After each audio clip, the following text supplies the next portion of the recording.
Prior to the beginning of Holy Mass today, before we even introduced the Mass, we had 6 beautiful children come forward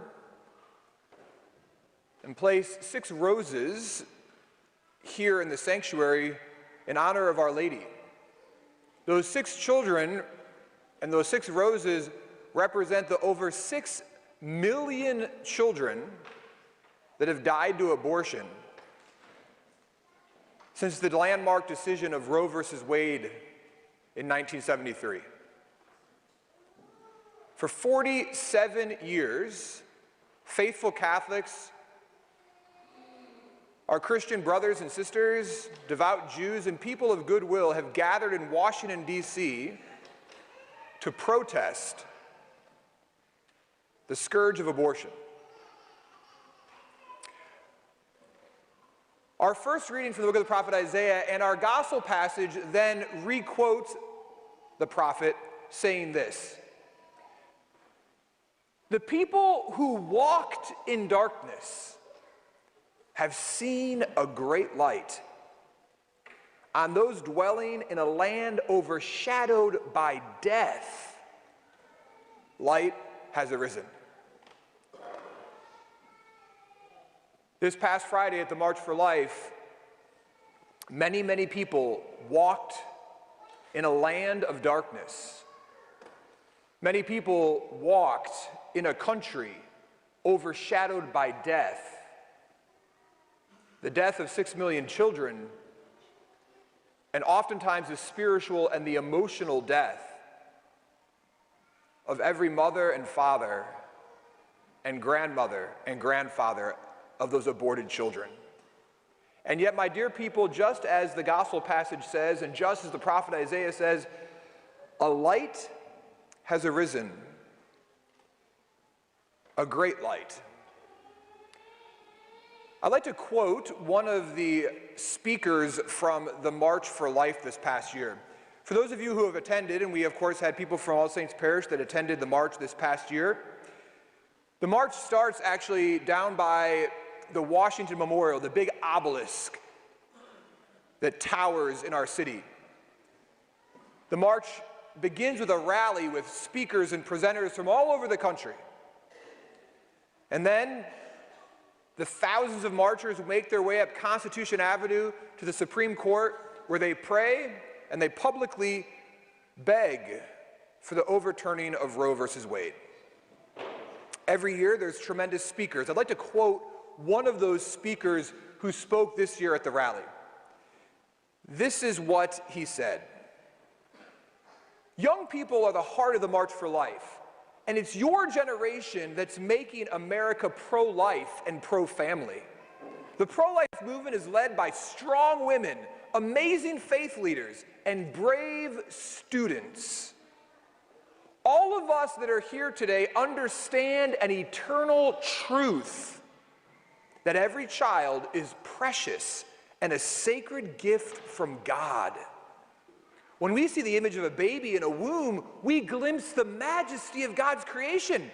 When we hold a newborn baby in our arms, we know the endless love that a child brings to each family. When we watch a child grow, we see the splendor that radiates from each human soul.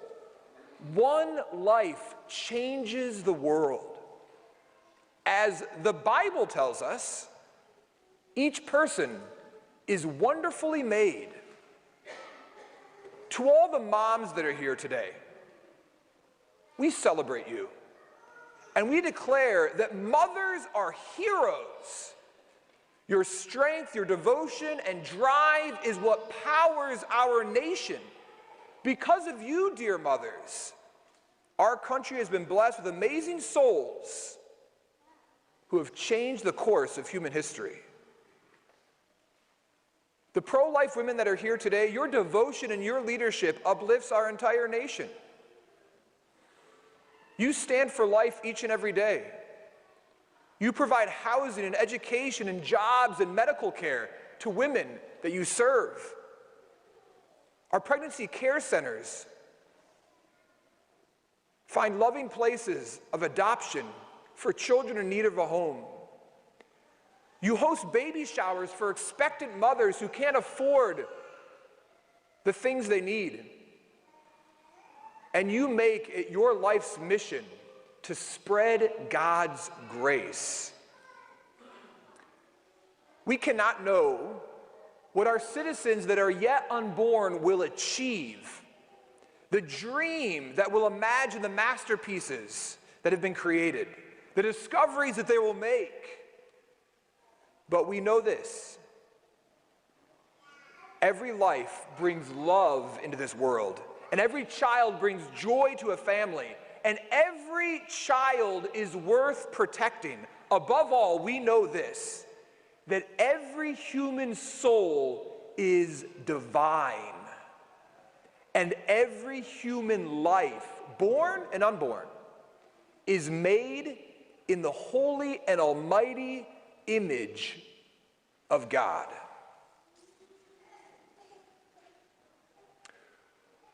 Who spoke those words at this year's March for Life, the largest annual protest in our nation's capital? President Donald Trump. Not a bishop, not a pastor, not a rabbi. But the president of this nation spoke those words. And my dear people, a great light has arisen. And the people who have been living in a land overshadowed by death have seen a great light. Now I know many of you are already thinking, Father, seriously, Donald Trump is not pro-life. He's doing this solely for votes. He fooled you, Father, but he didn't fool me. In 1999, in an interview on NBC's Meet the Press, when Donald Trump, a freewheeling New York dealmaker, was asked about his pro-life stance, Donald Trump said this, and I quote, "I am very pro-choice." And yet 11 years later, he stands before a crowd of thousands as this nation's president and speaks some of the most clear biblical truth about the dignity and sanctity of life and the dignity and beauty of every woman and mother. I'd like to make some very clear comments about this, and there are three. The first is this: we are never to give up. Donald Trump went from being pro-choice to pro-life. We are to never give up. The reality is that people can change. The reality is that people can convert. The reality is that conversion is possible for everyone. Abby Johnson was the director of Planned Parenthood and was responsible for the death of hundreds of thousands of unborn children. And yet she converted, and is now the author of a bestseller book, Unplanned, and a major motion picture. Norma McCorvey, who was Jane Roe in Roe versus Wade, who never had an abortion, but was pro-choice, converted, and died a Roman Catholic preaching the gospel message of life. Dr. Bernard Nathanson, who was known in America as the abortion king and the founder of NARAL, and who was the doctor behind Roe versus Wade, 3 years after Roe versus Wade, saw for the first time in his life an ultrasound. And on that day, when he saw a child for the first time in a mother's womb, he walked away from abortion and became one of the most staunch pro-life advocates and died a Roman Catholic. Dr. Alveda King, we just celebrated the feast. We just celebrated Martin Luther King Day this past Monday. Who's Dr. Martin Luther King's daughter? Dr. Alveda King, who had 2 abortions, but then through the grace of God converted. And when she realized that abortion and Planned Parenthood were designed specifically to snuff out the black population in the United States of America, became one of the greatest staunch advocates for the pro-life cause, particularly for black people in the United States of America. We have in this church right over on your far right the statue of St. Paul. Who is St. Paul? St. Paul is one of the greatest authors ever given to Christianity. He has more written words in the Bible than any other author in the Bible. And yet St. Paul spent his life killing Christians. But then he converted. He came to the light. Well, let me ask you a question. Do you think when the first Christians heard that St. Paul converted, that they believed that Paul had converted? No. And in fact, if you read Paul's writings, he mentions and speaks about how they didn't believe that he had actually converted. My dear brothers and sisters, we are to never give up on anyone. Whether it be their stance on life, whether it be their life of sin, whether it be the rejection of the faith in its entirety, we are to never give up. And Donald Trump is proof of that. Number two, we are to not be surprised, and we are to not be skeptical. We are not to be surprised, and we are not to be skeptical. Many people will say, well, Father, sure, he's now pro-life, but why is he really pro-life? And what if he's really not, what if he's not as pro-life, Father, as I am, because I'm the best pro-life person in the whole entire world, which gives me the right to judge Donald Trump? I'd like to quote to you Philippians chapter 1, verse 15 through 18, where St. Paul writes this, and I quote, "Of course, some preach Christ from envy, some from rivalry, but others from goodwill. The later act out of love. The former proclaim Christ out of selfish ambition, and not for pure motives. But what difference does it make? As long as in every way, whether in pretense or truth, Christ is being proclaimed. In that I rejoice."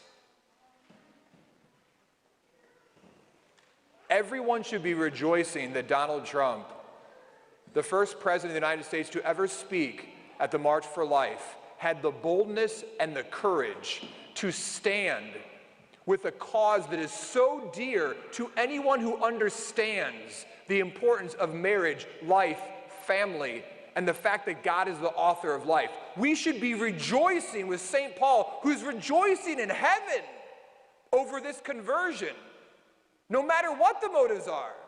And I'll tell you what I believe one of the greatest motives is.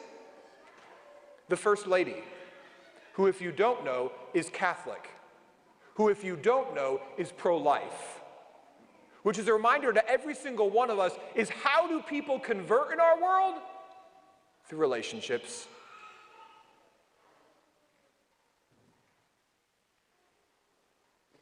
The majority of people who are pro-choice have never had a true relationship with someone who's pro-life. They've never been loved by somebody who's pro-life. They've never been explained and taught with compassion the truth of what they believe. We are called to never give up. We are called to not be surprised and not be skeptical. And lastly, we are called to pray and fast. St. Paul writes in 1 Timothy chapter 2, verse 1 and 2, "I urge you then, first of all, that prayers and petitions and intercessions and thanksgiving be made for all people, but especially for kings and for all those in authority." When you come to Holy Mass, and in fact, after we finish Mass today, we'll profess our faith, we'll have the creed, and then after the creed, we'll then have our prayers of the faithful. Have you ever noticed that there is actually a prescribed order of the petitions? What is the first petition always prayed for? The first petition is always prayed for the church. So it could be the Pope, it could be the bishops, it could be the church in general.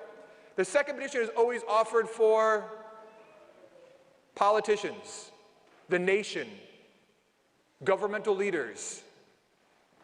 The next grouping of petitions are for those who are in need. That could be a whole array of things. And the last petition we reserve to pray for the poor souls in purgatory, for those who have died. So in our petition today, you'll hear us praying for our president. I want to ask you a question. How often and how regularly do you pray for political leaders? Do you fast and pray regularly for our governmental leaders? Because St. Paul clearly tells us to. And I will say that President Trump's stance on abortion, as much as I might want to say that it's because of the First Lady or because of really great Catholics with really great literature and great websites and great YouTube videos, it's really solely because of the grace of Jesus Christ, which is directed clearly at people through prayer. So when was the last time you prayed for the conversion? When was the last time you dedicated a day of fasting for Nancy Pelosi, who claims to be Catholic and yet believes that killing babies is fine? Or how about Joe Biden, who claims to be Catholic and yet believes that killing babies is fine? Or how about Elizabeth Warren or Bernie Sanders?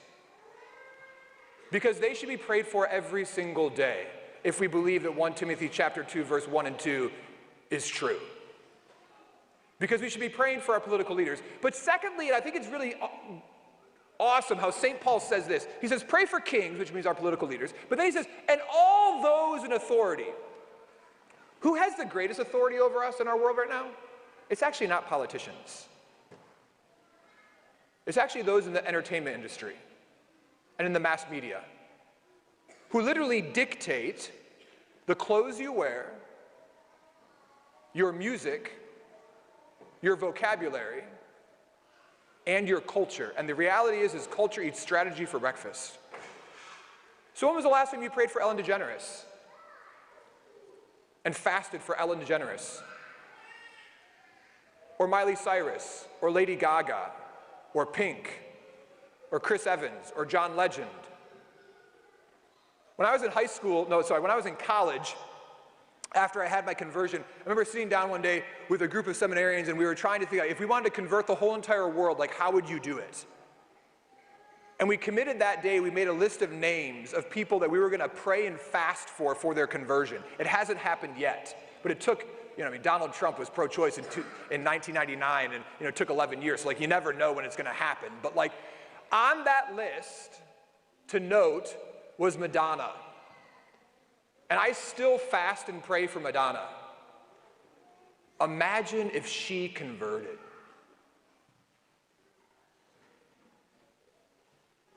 Do you know that Madonna was raised a Roman Catholic?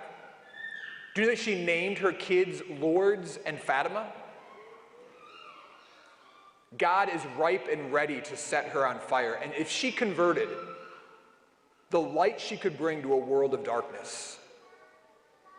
My good friend, Father John Hollowell, offers masses for the conversion of Britney Spears. How awesome is that? We had a mass here offered at our parish at the request of one of our parishioners for the conversion of Kim Jong-un. Why doesn't that happen more often? We must fast and pray as St. Paul asks of us to do, for kings and for all those in authority. My dear brothers and sisters, we who walk in darkness have seen a great light, and we who dwell in a land overshadowed by death, a light has arisen, and that light is Christ. So let's bring this home just a little bit. Many of you know that I was pro-choice. As a high school and a college student, I was pro-choice.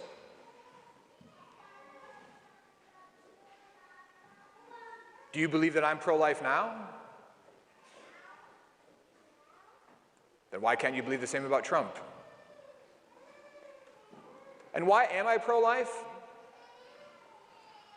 I would tell you it's because of the grace of our Lord Jesus Christ, who is directed at me through at least, I know, a bare minimum of 5 people. My mom and dad, Terry and Dwayne Meyer, my godparents, Paul and Georgie Harry, and my great aunt Dee, who I truly do believe and know prayed and fasted for my conversion.